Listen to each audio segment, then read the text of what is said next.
consultora en Sembra Media para medios independientes de América Latina. Y nos va a hablar sobre un trabajo estremecedor que es el fantasma de Nanquitch, no sé si lo pronuncié bien. Bueno, Susana Morán, periodista de Plan B, Ecuador. Periodista quiteña, especializada en multimedia, ganadora de 4 premios nacionales de periodismo, coautora de los proyectos Frontera Cautiva y Sobrevivientes. Finalistas en los premios Gabo y Latam Digital Media, respectivamente. Trabaja en la revista Plan B desde 2017, en la actualidad investiga temas sobre derechos humanos, política, justicia, crimen organizado e Internet. Presidenta de la Fundación Periodistas Sin Cadenas. Y ella nos hablará de el derrame petrolero que arrasó con el Coca. Y por último, Milagros Salazar, directora de Convoca Perú, directora de Convoca y miembro del Consorcio Internacional de Periodistas de Investigación, ISIG. Coordinó el proyecto transfronterizo Investiga Lavajato, que ganó en 2018 el Premio Internacional de Periodismo de Investigación contra la Corrupción. Y el Premio de la Sociedad Interamericana de Prensa, en la categoría Periodismo de Datos por la Investigación vía sobrecosto. Asimismo, ha participado en el desarrollo de investigaciones globales que pusieron al descubierto flujos sospechosos de dinero como Swiss Leak, Paradise Papers, FinCEN Files, División de Sobornos, Panama Papers, que creo que lo hemos leído todo, que también es un proyecto ganador del premio Pulitzer, y también trabajó en Pandora Papers, que también creo que lo hemos leído todos. Y ella va a hablar del negocio de las tierras deforestadas por la palma aceitera en la Amazonía peruana. Muchas gracias a todos y eso fue todo. No. Ahora, Diego Cázar, te toca a ti partir, y Diego, como les comenté antes, va a hablar de Amazonía Viva.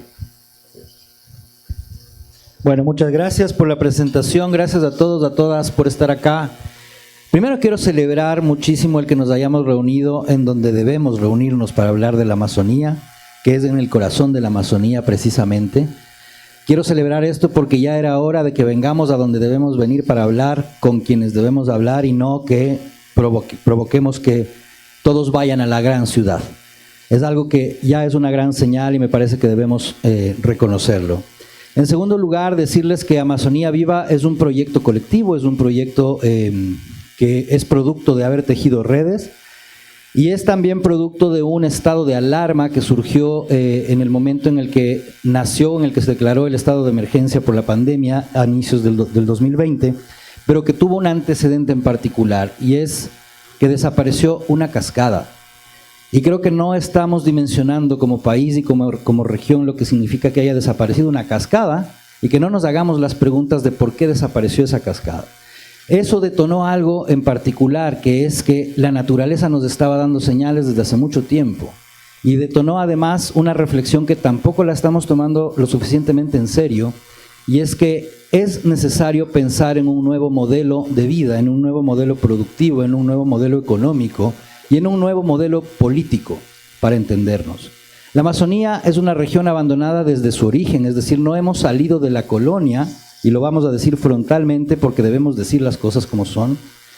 Creemos que la Amazonía sigue siendo parte de la colonia, esa colonia que minimizó a los habitantes de la Amazonía, lo sigue haciendo, y nosotros como sociedades lo hemos seguido haciendo también, y como medios también lo hemos seguido haciendo. Así que este es un momento de giro, y creemos que como medios, ya lo dijeron nuestros colegas hace un momento en la mesa anterior, y creo que coincidimos todos, es urgente, es necesario unirnos, es urgente y necesario tejer redes entre colegas periodistas de la región, de los 9 países de la cuenca amazónica, para contar lo que está pasando en esta región olvidada, que nos ha servido además como fuente de alimento, como fuente de riqueza, como fuente de muchas otras cosas, pero ha dejado a los habitantes de esta misma región en completo abandono y con sus necesidades no satisfechas. Y no hablo de necesidades de desarrollo, no hablo de necesidades de generar ciudades, de construir ciudades en la región amazónica, sino de respetar los derechos humanos y los derechos de la naturaleza.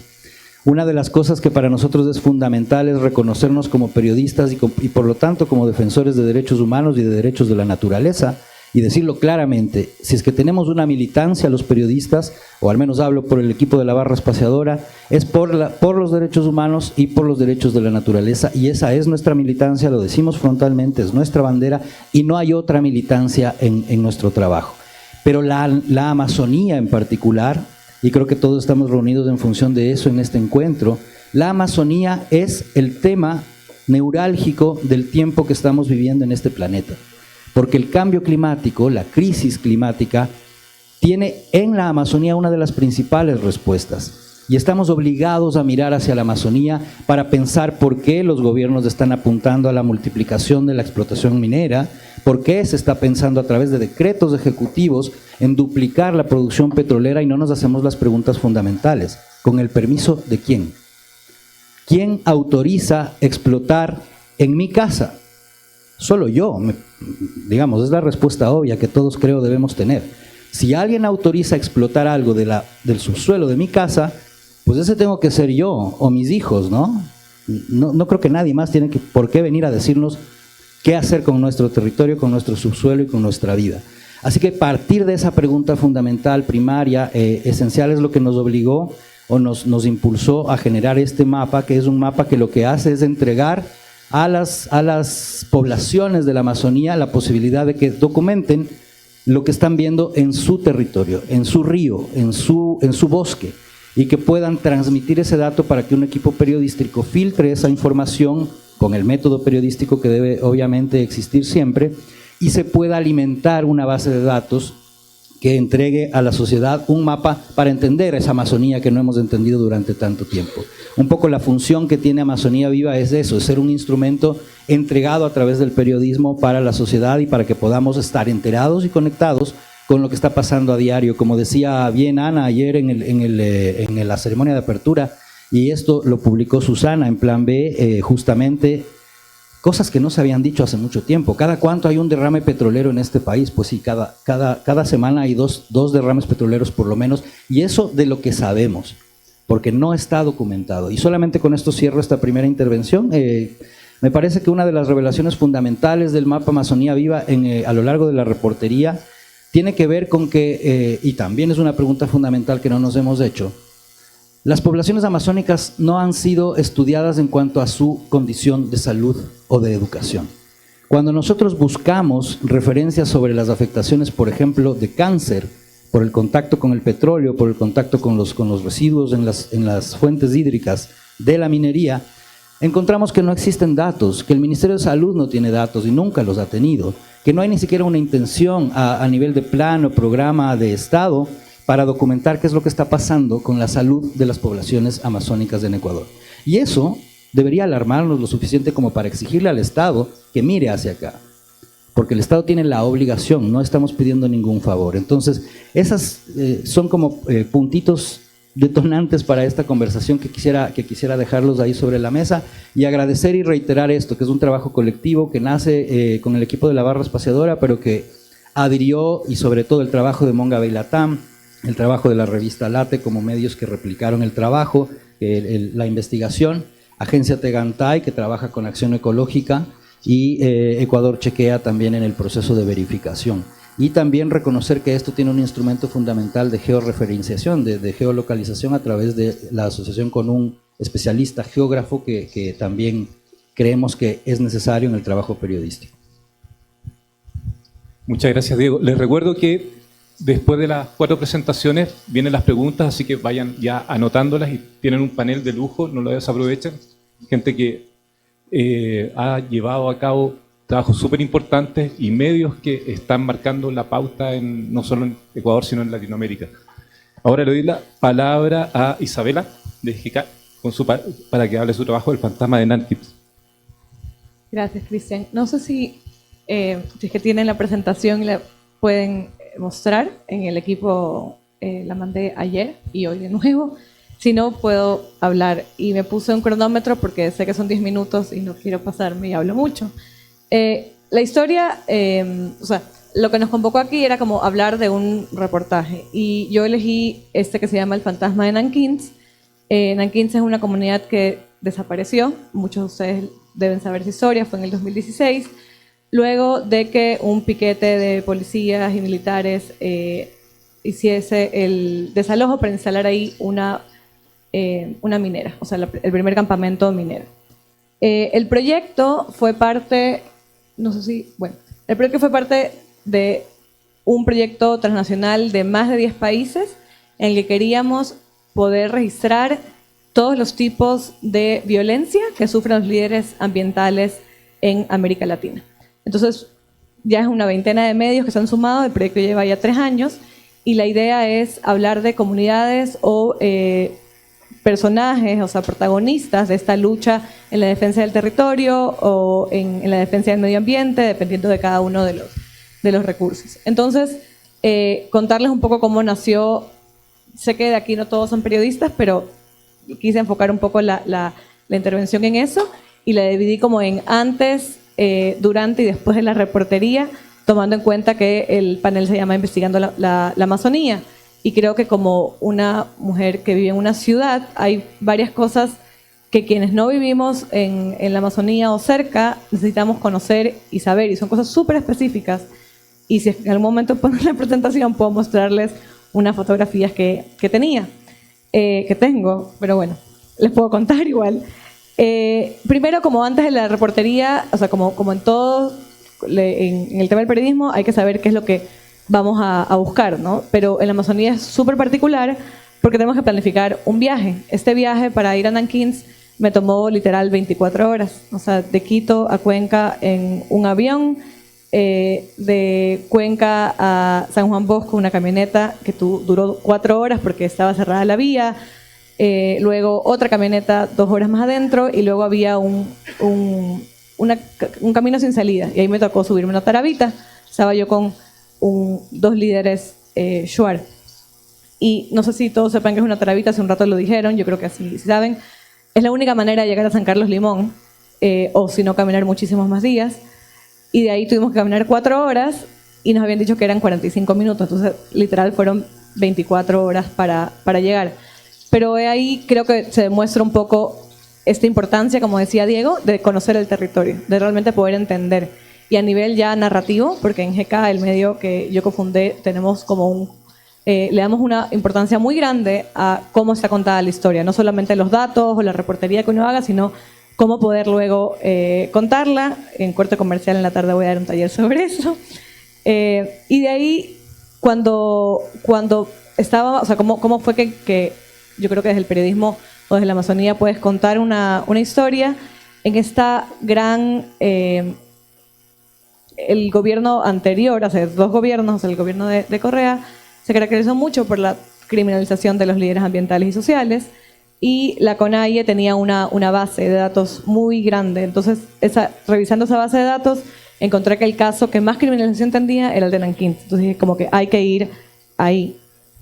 Nunca salió. Bueno. Y como les dije, el tema de llegar ahí, o sea, cómo encontrar un enfoque. Este caso ocurrió en el 2016 y yo fui en el 2018. Entonces, pensando un poco en también lo que decía Diego, cómo uno encuentra la historia y dice qué es lo que quieres contar, el periodismo tiene, como muchas otras cosas, esta función de seguimiento, ¿no? A veces cubrimos una historia noticiosa que pasó ayer, o como en la pandemia también ocurrieron muchas cosas y luego nos olvidamos. Entonces, es importante tener esa capacidad de poder regresar a ver qué ha pasado después de tanto tiempo. En este caso, la gran mayoría recibió amnistías hace apenas 3 meses, 2 meses, pero esto es un caso que llevaba ya 6 años en la impunidad y con casos, son criminalizaciones que fueron desde asesinato hasta robo de ganado, bueno, los típicos delitos que se les imputaba a la gente que protestaba, que era paralización de servicios públicos y tal. Entonces, en este caso, antes de la reportería, obviamente tocaba hacer como una hoja de ruta para saber qué es lo que se iba a contar. Y ya, eso sí, el enfoque y también lo que les digo de cómo llegar. Sí, quienes vivimos en las ciudades tenemos que ser como muy cuidadosos en planificar eso, en los tiempos, la seguridad. O sea, hace un rato un compañero decía lo de la tarabita, de cómo durante muchos años la gente se caía de las tarabitas y es la única manera de llegar a una comunidad, y eso es parte de toda la reportería. Entonces, ya en términos como de la historia de Nankín, Nankín se desapareció, era igual una comunidad pequeña, y luego de que este piquete de militares y de policías desalojaran a la comunidad, la gente de la comunidad se fue a otras comunidades, una de ellas se llama Sun Swim, y hasta ahí fue donde llegamos para esta reportería. y después de unos días planificaron como una toma del campamento.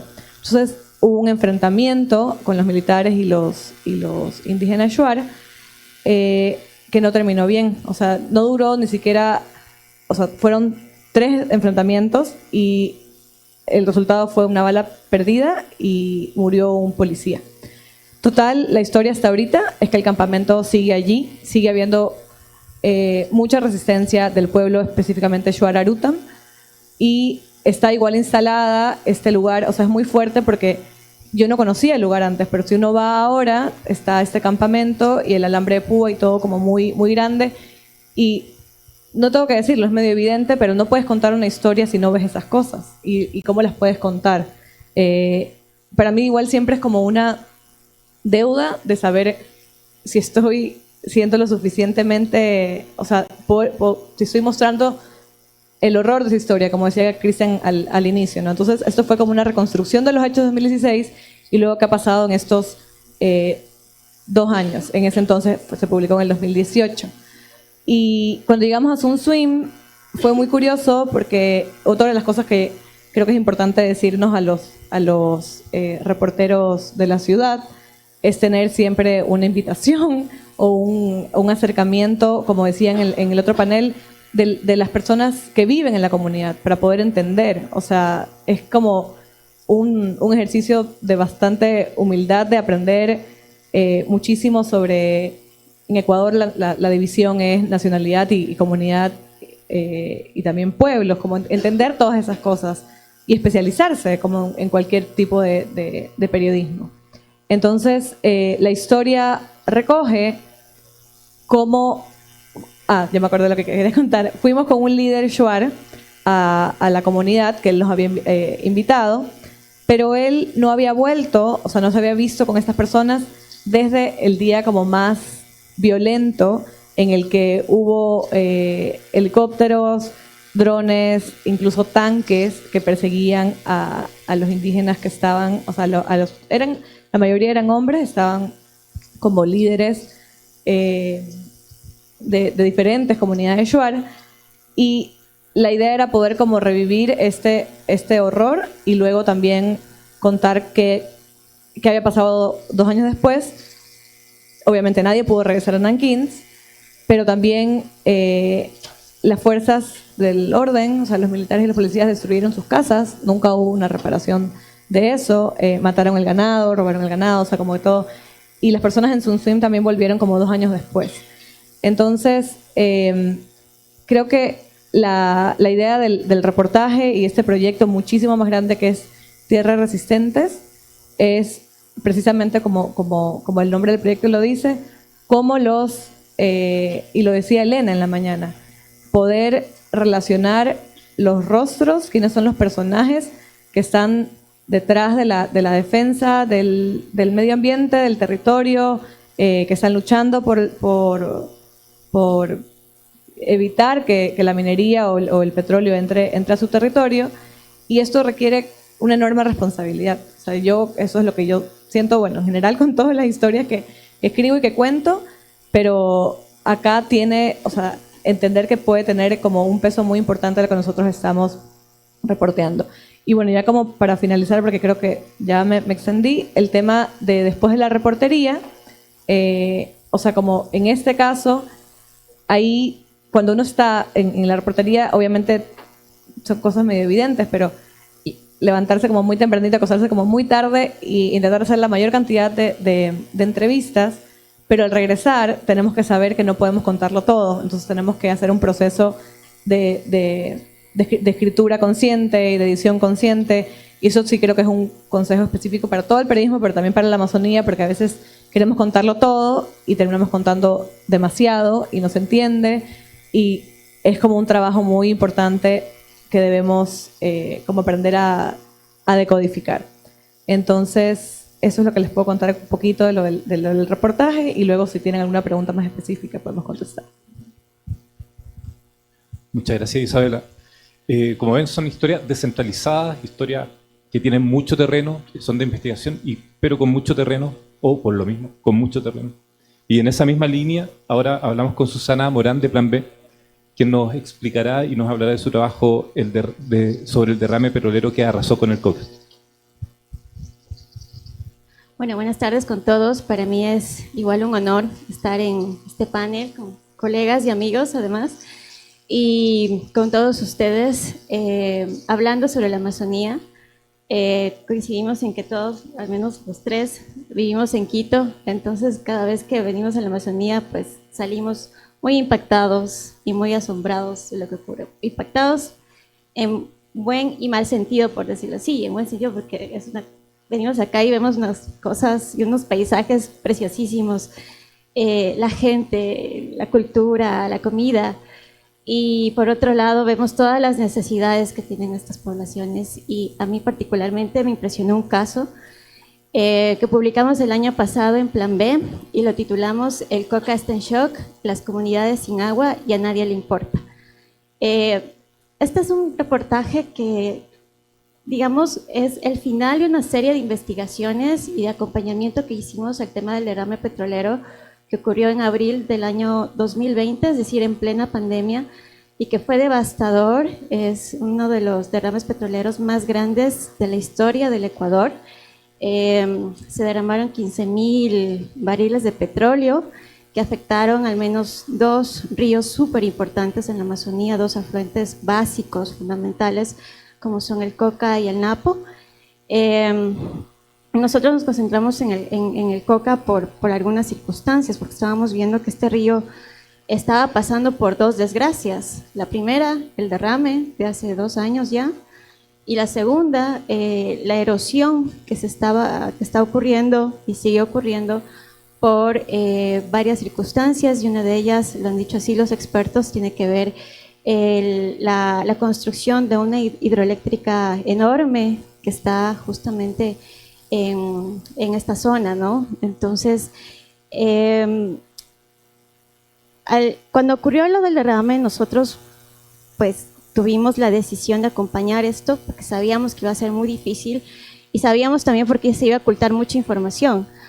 Nosotros nos especializamos en el tema de exigir información a través de la ley de acceso de información, porque en este país lo que más se oculta es la información, y más cuando tiene que ver con la Amazonía. Y yo recuerdo que en este tema específico nos costó muchísimo, bueno, en realidad toda la cobertura del derrame fue súper dura, y tuvimos muchos encontrones con el Ministerio de Ambiente en general y con Petroecuador, porque nadie quería hablar de este tema. Los únicos voceros a los que mandaron adelante fue a OCP, que es la petrolera privada que opera obviamente también en los campos ecuatorianos, porque son 2, ¿no? Las petroleras privadas y la estatal. Entonces fue una lucha muy dura. Pero específicamente este reportaje tiene que ver con un viaje que nosotros hicimos a una zona que a nosotros nos alertaron y nos dijeron que allá era muy importante llegar porque todo se estaba concentrando, o la atención mediática en general, gracias a, digamos, las buenas relaciones públicas que tiene las empresas estatales, que están ahora un poco mitigando los efectos de la hidroeléctrica y de la erosión en el Coca, estaba allí, ¿no? Entonces todas las poblaciones aledañas a la hidroeléctrica estaban siendo muy reporteadas o muy visibilizadas por los impactos que tenían, pero nos estamos olvidando lo que está pasando río abajo, ¿no? A las comunidades hacia abajo, más alejadas de la zona, digamos, de impacto directo de la hidroeléctrica, estaban pasando por una situación muy compleja. Entonces nosotros viajamos hasta allá, fueron como 3 horas del Coca hacia adentro, y me acuerdo que llegamos a la primera población, se llama Sardinas, y en esta población pues llegamos justo a la hora del almuerzo, como estas horas, entonces todos buscando así dónde comer. Éramos un chofer y un fotógrafo y mi persona, éramos 3 personas, así como que en una carretera no había nada y buscando un pueblito donde comer. Y ahí arrancó la historia, porque cuando llegamos encontramos esta población, y yo la describo en el reportaje como una comunidad de niños en el día. Es decir, había un montón de niños en las calles jugando, sin adultos básicamente, y estaban ahí, pasaban el día, pues entre ellos pues, son amigos porque viven ahí en la comunidad, una comunidad muy pequeñita, y estaban jugando junto a un árbol y una hamaca. Entonces toditos ahí como par de decenas de niños. Así. Entonces, súper raro porque no había adultos casi, solamente la señora que tenía ahí un puestito de almuerzos, que por suerte fue como la bendición encontrar en medio de toda la carretera.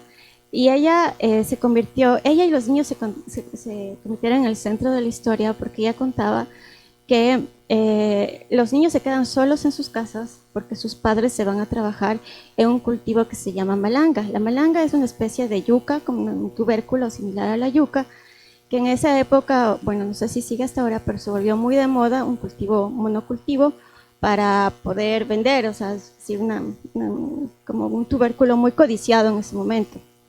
Y toda la gente, todas las familias, padres, madres, abuelos, todos iban a cultivar eso y dejaban solos a los niños.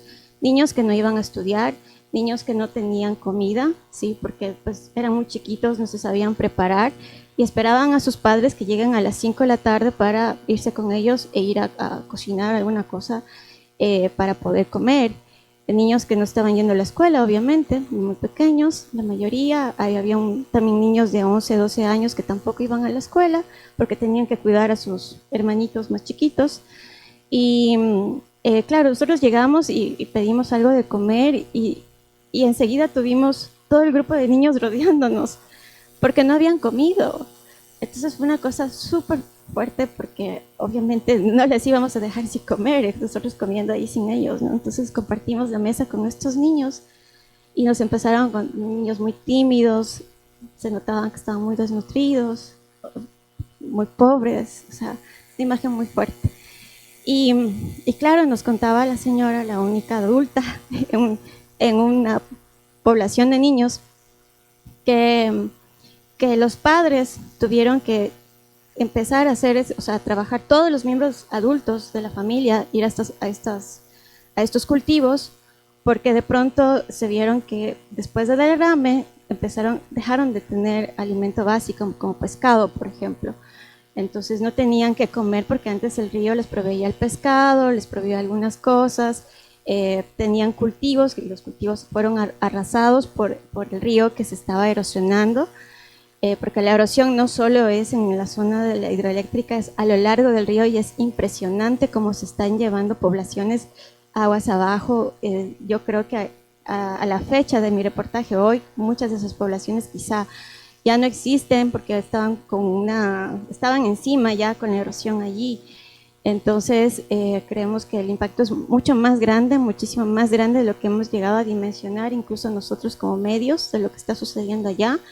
Hace poco me contaron que una isla a la que fuimos ya no existe, entonces la situación es muy compleja. Y bueno, ese fue el arranque del reportaje, así muy, a mí me movió muchísimo, ¿no? Y claro, ahí entendí esos efectos que nosotros no vemos desde las ciudades grandes, que no ven las autoridades, porque claro, todos dijeron, sí, es un derrame de 15,000 barriles y bueno, ya después desaparecieron las manchas y con eso creímos que ya los impactos de un derrame terminaron y no es así. En realidad, la rutina de estas poblaciones cambió enormemente, cambió con 360 grados y los que están recibiendo o van a tener que vivir con esto van a ser justamente esos niños que ahora están solos, que mal alimentados, porque sus familias tienen que salir a buscar el alimento que antes les proveía el río. Eso como uno de los muchos problemas que nosotros logramos ver, porque una cosa es que te cuenten y otra cosa es que lo puedas ver y puedas ver a esos personajes que están ocultos, pero que son muchísimos, son miles, y que posiblemente pues, nuestro viaje fue creo que el 5% de lo que implica la ruta del río hacia abajo, del Coca. Lo que quiero decir es que va a haber muchísimas afectaciones a lo largo de los años que todavía no las estamos dimensionando y eso es muy complicado. Y lo segundo que quiero tocar en esta conferencia es justamente el tema del acceso a la información. Y aunque nosotros, digamos, tenemos un poco más de acceso a las autoridades en Quito, hay una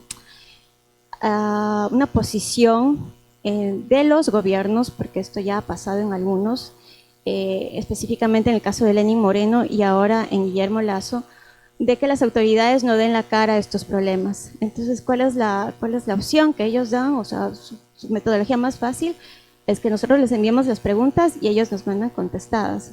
Sí, y eso nos parece que es un grave atentado contra el acceso a la información y contra la obligación que tienen las autoridades a rendir cuentas públicas, porque es muy fácil que alguien les esté contestando un cuestionario, pero es mucho más complicado que atiendan las preguntas de forma directa a los periodistas. Entonces, nosotros tenemos que estar en un ida y venida de correos para que ellos cuenten y digan exactamente la información que nosotros tenemos, porque pueden contestar lo que les da la gana, básicamente, ¿sí? Y nunca llegan al punto de la pregunta. Entonces, en ese ida y venida, una de las situaciones que ya lo mencionó Diego fue justamente lograr determinar cuántos derrames en un país petrolero como el Ecuador, desde la década de los años 70 a la fecha, vivimos del petróleo, ¿sí? O sea, el petróleo sí que sostiene el Estado en general, y no podemos dimensionar siquiera cuáles son sus impactos ambientales reales desde que empezó la industria petrolera en Ecuador. Y saber cuántos derrames, porque pues, lo que vimos en el Coca y se dimensiona así porque fue gigantesco, pero en Ecuador los derrames son semanales y derrames que pueden ser medianos, pequeños, hasta ya un poco más grandes, y todo eso está contabilizado por el Estado, pero no existen información sobre qué remediaciones se están haciendo al respecto. El Ministerio de Ambiente, por ejemplo, es una cartera muy cerrada para dar esa información, hasta el punto que me llegaron a reconocer de que esos datos no me los pueden dar por ser muy sensibles. Entonces, ya no hay cómo más explicar cómo se maneja desde el Estado el tema ambiental, ¿no? El petróleo está haciendo daño a mucha gente, tiene muchos impactos, y cuando hay estos eventos, estos derrames tan grandes, porque no es el único, ya han existido al menos 3 de esas dimensiones tan altas, cuyas consecuencias todavía se siguen sintiendo, y ahora se suma este último que hubo en el 2020, queda allí simplemente unos meses de remediación, pero ¿qué pasa con los impactos ya más luego? ¿No? Eso es lo que a mí me conmovió muchísimo en este viaje, que pareció impresionante todo lo que sucede en esa comunidad en particular y en otras que visitamos, y que posiblemente, como les digo, para mí ya quizá estén mucho más pequeñas y una isla ya desapareció. Entonces, es lo que quería compartir, y nada, pues gracias. Como ven, también son trabajos que no solo se tratan de escribir y publicar, sino que de escribir, publicar y hacer seguimiento. Eso es súper valioso en los trabajos que ustedes comparten hoy día. Y en esa línea tenemos a Milagros Salazar, de Convoca Perú, donde han hecho una gran cobertura respecto al tema del negocio de las tierras deforestadas por el tema de la palma aceitera. Si no me equivoco.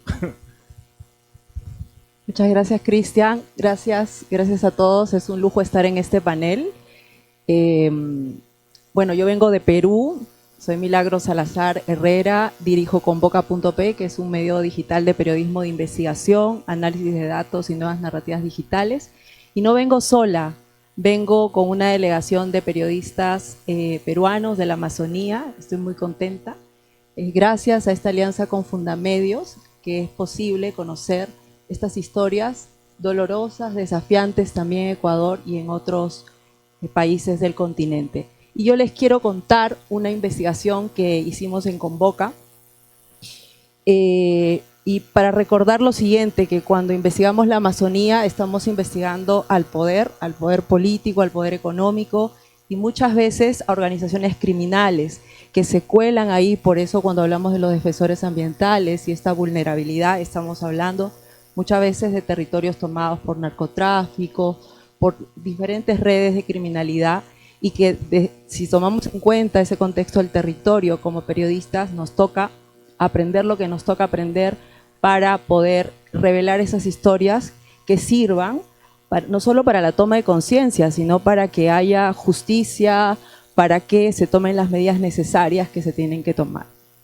Entonces, El Perú, el 60% del territorio del Perú es amazónico, un poco de contexto. 20.000 hectáreas de bosques deforestados en los últimos años, son principalmente por monocultivos, gran parte. De 12 casos, nosotros analizamos 12 casos de deforestación en los últimos años que investiga el Ministerio Público y detectamos ese universo de 20.000 hectáreas de bosques primarios. Y de esos 15.000 son fundamentalmente por palma aceitera. Sé que Colombia, Ecuador, hay grandes extensiones de palma, pero la diferencia es que en el Perú se centra en la Amazonía. Es ahí donde se cultiva la palma a gran escala. Es por eso la alta conflictividad por la producción de palma y es por eso que decidimos investigar quiénes eran las empresas que estaban a cargo de estos proyectos y si realmente eran responsables de estos hechos que se le acusaban básicamente en la justicia por deforestación masiva. Fundamentalmente se identificaron dos grupos económicos, un grupo liderado por un empresario checo-estadounidense que creó en los últimos años más de 20 empresas para poder producir palma y cacao. Y luego el otro grupo que es investigado por la justicia es el Grupo Romero, que es uno de los grupos económicos más influyentes y poderosos en el Perú.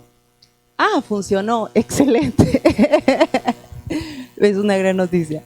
Entonces, aquí fundamentalmente lo que hicimos, nosotros ya habíamos investigado el Grupo Melca, este primer grupo, ampliamente, incluso hemos hecho 2 libros sobre este caso, que ha servido a la Fiscalía peruana a investigar a este personaje y a su entorno más cercano. Y teníamos pendiente la investigación sobre este grupo económico. Fundamentalmente, este grupo económico tiene diversas empresas en diversos sectores y tiene algunas en palma y están siendo investigados por deforestación, ¿no? Bueno, ¿qué hicimos ahí?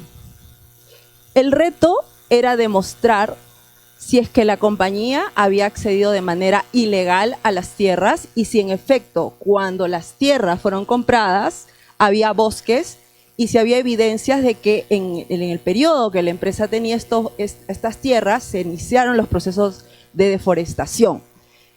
Si era solo irregular, si era ilegal, ¿cómo es que se accedió? ¿No? Estamos hablando en este caso de este grupo económico de cerca de 2.000 hectáreas, ¿no? De ese universo de las 20.000. La mayoría lo tiene el Grupo Melca por más de 13.000 hectáreas de bosques. ¿Ah? O sea, es una dimensión así grande, sí. Pero es importante porque normalmente no se había investigado este grupo económico y ya tenía 3 casos en el Ministerio Público hace 10 años que no avanzaba, que la Fiscalía decía, pero no tenemos suficiente evidencias y sacaron a los representantes de la empresa del caso. Luego hubo pues apelaciones y todo ello. Entonces vamos a entrar al caso. Primero era un desafío, reconstruir una historia de una década. La gente se cansa, los pobladores, los comuneros ya estaban cansados. Nuevamente vamos a hablar del caso, cómo accedí a la tierra, cómo me compraron, si había bosques, estaban cansados. Ese era un primer reto en el terreno. Sin embargo, había que ir al lugar, se hizo un trabajo de reportería.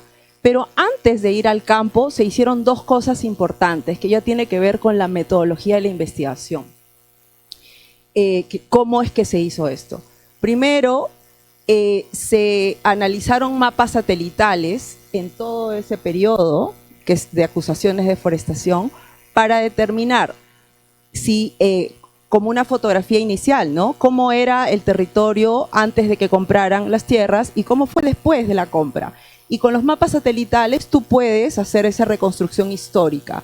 No es muy precisa, para eso hay que ir al terreno. Ahí no nos reemplaza ningún mapa satelital el reportero, ¿no? Ir a la zona. Entonces, y paralelamente había que documentarlo, había que acceder a los títulos de propiedad en algunos casos y en otros casos a unas constancias de posesión de tierras, que son unas constancias en donde las agencias agrarias que dependen de los gobiernos regionales, otorgan estos documentos a un agricultor, a un comunero que pide esta constancia para trabajar la tierra, ¿no? Como posesionario, para poder sobrevivir, cultivar, digamos, y es cultivo más, sobre todo para vivir, ¿no? Para alimentarse. Pero, ¿qué pasaba? Que estos agricultores y estos comuneros fueron contactados por la empresa diciéndoles que tenían que venderles esas constancias de posesión porque ellos ya habían accedido a gran parte del terreno y si no querían quedarse aislados, incomunicados, tenían que vender. Acá había dos cosas. Primero, una clara presión y lo otro es que las constancias de posesión no se pueden vender como un título de propiedad. Eso es ilegal y eso lo establecen las normas y todo ello, ¿no? Pero además, como la empresa luego se dio cuenta que esto iba a implicar en una investigación, en una fiscalía especializada en medio ambiente, que también las fiscalías de medio ambiente, especializadas en medio ambiente, digamos, es reciente estas fiscalías especializadas, ¿no? Y que también están aprendiendo los fiscales cómo investigar la deforestación, ¿correcto? Es un gran desafío. Y entonces empezaron a aparecer presuntos testaferros, gente que realmente habría comprado estas tierras y en el fondo era gente vinculada a la empresa, ¿no? Y el reto era demostrar la conexión de este testaferro, un señor que se llama Milton Arteaga, con la empresa. Era demostrar que en efecto acceder a los contratos, comparar firmas, rastrear cheques para pedírselo a los pobladores. Había pobladores que no guardaban los documentos, pero encontramos uno que guardaba todo y era recuerdo que guardó absolutamente todo, hasta la copia de los cheques. Dios, maravilla, porque ahí está la firma en donde el representante de la empresa te compró la constancia de posesión. Ya acá están los contratos y habían contratos con las firmas del representante de la empresa y había contratos con el testaferro. O sea, ¿cuál le crees? ¿A la de acá o la de acá? Había que comparar. Y todo eso nos sirvió para documentar lo que decían las personas. Y ese es otro aspecto, la importancia de documentar aquello que nos dicen. Recogemos testimonios, escuchamos con total interés, involucramiento, y luego nuestro trabajo, el trabajo de los reporteros está cómo demostramos esto que nos dicen, porque esto puede tener consecuencias, además hay un proceso judicial. Recogimos estas evidencias, armamos bases de datos con los nombres de las personas que compraron, los títulos, las constancias de posesión, y usamos también la ley de transparencia, que no fue muy efectiva en este caso, claramente, sobre todo a nivel de los gobiernos regionales funciona muy mal, quizás funciona mejor la ley a nivel de gobierno central, ministerios, pero gobiernos regionales es muy complicado. Pero nos sirvió para acceder a algunos documentos muy interesantes, por ejemplo, informes de las agencias agrarias, de la agencia agraria de esta región, de la región Loreto, que es donde se desarrolla toda esta historia. La región Loreto es la región amazónica más grande del Perú, donde en estos informes técnicos se detectaba que, por ejemplo, este técnico que había firmado las constancias no era trabajador de la agencia agraria. 2, habían falsificado firmas. 3, se habían hecho constancias en un solo día, así como fábrica. Entonces, a veces la ley, quizás no podemos acceder a cierta información, pero a veces hay cosas que te metes como por los detalles y tú pides el informe número 807.4 en una copia, sin mayor interés y que alertas a nadie y de pronto te lo dan. Dirán, ¿y para qué servirá este informe de hace 10 años atrás, número tal que te lo dan? Y tú dices, acá está la evidencia, ¿no? Y después contactas a esas personas, ¿dónde estarán? Ya no trabajan ahí. Los contactas y te dicen más cosas, ¿no? No fui yo, fue él. Y él te dice, fue el otro. Y todos echan la culpa. Entonces ahí se pone interesante la trama, ¿no? Como la novela. Entonces, eso más o menos hacemos, ¿no? Reconstruimos la historia. Entonces, de hecho, en el taller que voy a dar en el TEDCAM, sobre metodologías de investigación, que me apasiona mucho,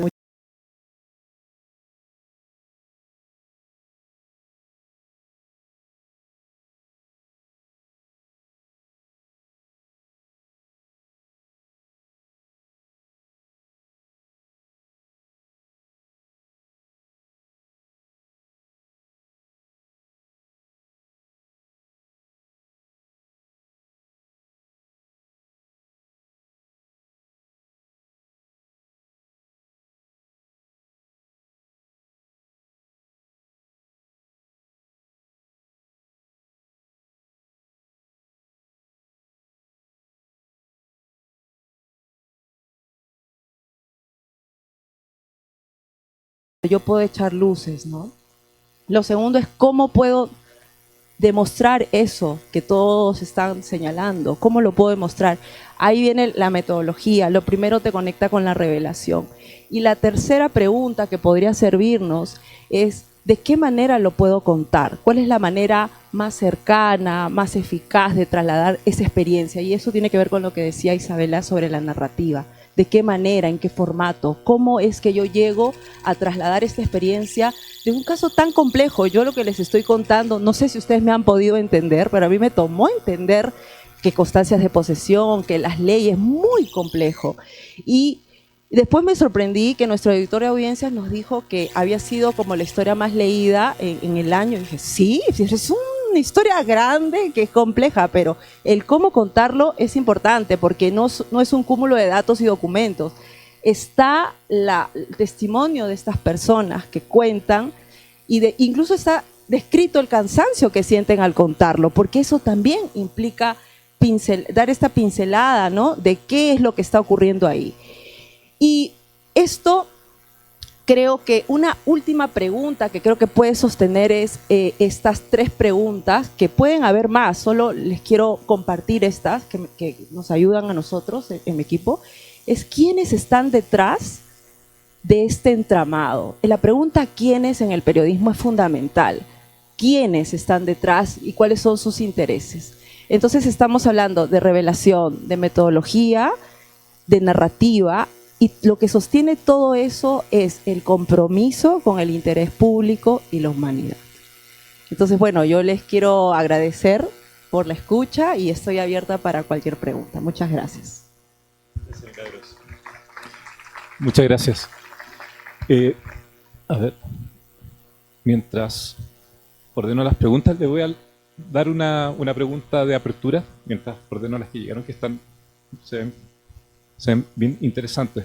Pero la pregunta de apertura sería, aprovechando que tenemos muchos periodistas de regiones, de medios pequeños, que más que seguro quieren hacer investigaciones tan profundas como las que ustedes hicieron, pero que posiblemente sienten que no tienen tiempo, no tienen las herramientas o no tienen siquiera el apoyo del medio. ¿Qué les recomendarían ustedes para eso, para hacer investigaciones profundas?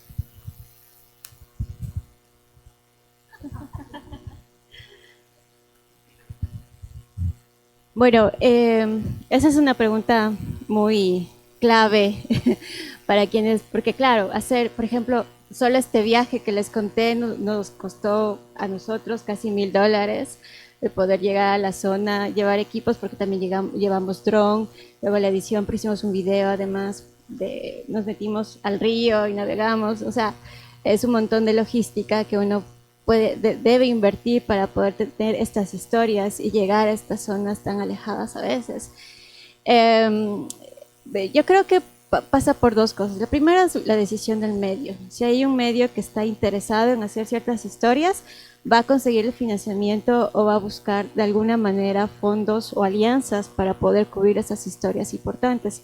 Una cosa fundamental en la actualidad es el hecho de que tenemos que reconocer que a veces somos medios pequeños, tenemos limitaciones, no conocemos bien la zona, y hay que reconocer esas falencias o esas limitaciones, mejor dicho, para poder buscar alianzas, ¿sí? No solamente locales. Yo creo que lo local es muy importante, pero también hay organizaciones internacionales que están comprometidas también con estos temas, que les interesan, y que pues simplemente ya depende de nosotros cómo llegar a estos lugares, ¿no? Es un poco de googlear bastante, de conversar con gente que ya ha tenido estos acercamientos con estas organizaciones para compartirlos de todos, porque finalmente lo que importa es que estas historias salgan, y es una cosa que nosotros como equipo, no solo en Plan B, sino también somos parte con Diego de una fundación que la creamos en el 2020, que se llama Periodistas Sin Cadenas, y ahí nos dimos cuenta que el tema de la colaboración es fundamental, y sobre todo porque en muchas zonas, en la Amazonía, sobre todo, y aquí está Víctor, con quien hemos hablado muchas veces, zonas que son muy complejas, ¿sí?, por el tema de la violencia y la inseguridad, y muchos periodistas pues han tomado la decisión muy difícil de autocensurarse por lo complicado que es el contexto en el que viven. Y nosotros entendemos eso perfectamente. Pero ¿cómo podemos hacer que estas historias, que muchos periodistas se quedan así con las ganas de contar, cómo lograrlas sacar de esos territorios? Entonces, una colega en el panel anterior decía justamente, pues firmamos de forma colectiva, sin nombres, y vamos sacando, y en nuestras investigaciones, por ejemplo, cuando hemos hecho estas experiencias, los periodistas de Quito somos los que llamamos a las fuentes complicadas y les hacemos las preguntas que los periodistas que están en la zona no pueden hacer para que no sean identificados, para no exponerlos y demás. Entonces, hay varias formas de hacerlo y creo que simplemente es un poco abrirnos, sobre todo a la colaboración y a las alianzas.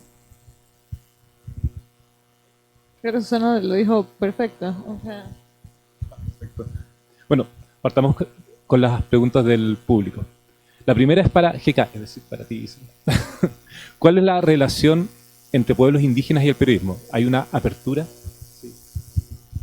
o sea, entre pueblos indígenas y el periodismo como una palabra en mayúscula, no puedo responder porque obviamente GK es un medio de un ecosistema, pero sí creo que en los últimos años hay mucha más visibilidad en más medios. Fue Elena cuando abrió este día, esa jornada, decía cómo hablaba de las agendas, ¿no? Dijo un ejemplo que yo siempre pongo, como en los medios tradicionales que solían, no puedo decir que lo siguen haciendo, pero creo que están haciendo un esfuerzo bastante fuerte de poner en primera plana esos temas. Antes no pasaba eso. Y yo creo y aplaudo que aquí estemos sentados 4 medios independientes. O sea, eso también dice algo. Porque estamos nosotros como volteándonos a ver la Amazonía. No quiero decir que los medios tradicionales no lo han hecho, solamente que tampoco podemos ser como muy ingratos y decir no les importa, pero Su acaba de dar un aspecto súper importante y es que el periodismo de calidad cuesta bastante hacerlo. La reportería en Ankins también costó un poco más de $1,000 para poder llegar a ese territorio. Y también, o sea, tuvimos apoyo de fondos, incluso una fundación local nos apoyó, me acuerdo, con los pasajes aéreos para dos líderes indígenas. O sea, como que para lograrlo hay que hacer mucho esfuerzo, pero se puede. Y yo creo que sí hay apertura, sobre todo en los medios independientes, cada vez más.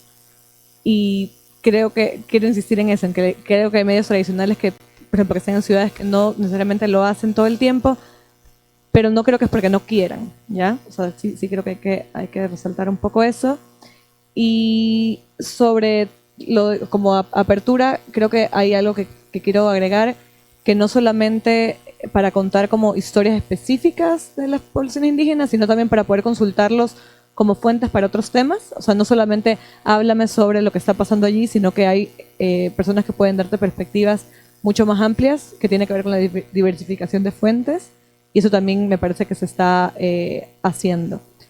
Y respondo por GK, obviamente hay apertura, hemos hecho alianzas con varias organizaciones en los últimos 3-4 años, ahora tenemos un columnista que escribe más frecuentemente, específicamente sobre pueblos indígenas, y es un tema que nos súper interesa porque es como poder contar el país mucho más diverso y como es entero. Muchas gracias. Esta pregunta es para Diego. ¿Crees que tu trabajo, y va un poco relacionado con lo que hablaba Isabel, ¿crees que tu trabajo habría logrado el mismo impacto si hubiera sido transmitido por medios tradicionales? Bueno, habría logrado más impacto, de hecho. Pero lo que dice Isa tiene que ver mucho con una cosa que también tenemos, creo yo, que sacarnos de la cabeza a los periodistas, y es esto de excluirnos entre nosotros mismos. En lugar de eso, creo que lo principal es reconocernos como parte de ecosistemas diferentes, que tenemos que buscar la manera de interactuar entre esos ecosistemas. ¿Por qué? Porque finalmente los medios tradicionales tienen una lógica, una dinámica, un historial y una tradición de funcionar de ciertas maneras, y tendrán sus propios procesos para irse adaptando a los cambios de la sociedad. Sin embargo, nosotros que somos medios más pequeños, que somos medios nativos digitales o que somos medios que funcionamos autogestionando nuestro trabajo, tenemos otro ecosistema. Pero imagínense ustedes como audiencias y como sujetos, actores de estos acontecimientos, si es que tuviéramos contenidos dirigidos a diversas audiencias con impactos diferentes que se complementen entre sí. Me parece que eso es un poco la lección que ahora en la era digital debemos aprender y debemos ir construyendo mejores escenarios para construir eso que yo siempre llamo estas redes, tejer redes, pero que también mencionaba Su hace un momento con respecto a la Fundación Periodistas Sin Cadenas. Hoy escuchamos en el panel anterior, en la mesa anterior, a nuestros colegas que tienen medios en la Amazonía o que tienen medios en lugares donde están ocurriendo los problemas medioambientales y que cada vez son más graves y que cada vez comprometen muchísimo más a otras realidades y a otros grupos poblacionales y están siendo criminalizados. Periodistas, colegas que están siendo criminalizados así como lo están siendo los defensores de la naturaleza, los defensores del territorio. Y ese es precisamente el llamado o la alerta que nosotros tenemos para decir, solos no podemos hacerlo. Tenemos que construir fuerzas y tenemos que impulsar también una agenda que, si bien ya es la nuestra, puede difundirse y puede multiplicarse y ampliarse a otros medios que todavía no la tienen como una agenda principal. Pero es también una misión de entendernos como todos responsables, como todos vulnerables y por lo tanto todos con la increíble, grandísima responsabilidad de hallar soluciones y no de seguir excluyéndonos y no de seguir generando territorios cada vez más limitados. ¿Nos queda espacio para una más o cómo estamos de tiempo? Hola, hola. Tenemos tal vez una pregunta más para que puedan salir. Muchas gracias. Esta pregunta va como, en realidad va para todos, pero va tal vez un poco más dirigida a Milagros, tomando en cuenta que su trabajo se enfoca en un aspecto que tal vez no es tan, que los periodistas nos cuesta enfocarnos, que es la institucionalidad, en los funcionarios, etcétera, no el tipo que está con la motosierra, sino los que dieron el permiso para que eso pasara. ¿Qué temas falta contar sobre la Amazonía? Wow.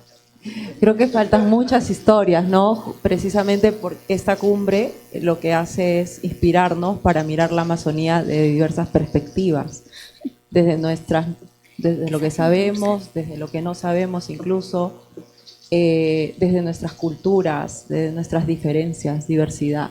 Entonces creo que, y por eso es importante, como decía también Diego, tejer estas redes, ¿no? Tejer diversas redes en diversas escalas, ¿no? Entonces creo que eso también nos va a dar diversas perspectivas, miradas para cubrir la Amazonía. Entonces creo que este tipo de historias que estábamos contando, como tú decías, ¿no? Quien estaba con la motosierra, de repente, es entender que en la cadena hay varios eslabones y hay que mirar toda la ruta. Hay que mirar desde lo local hasta lo global.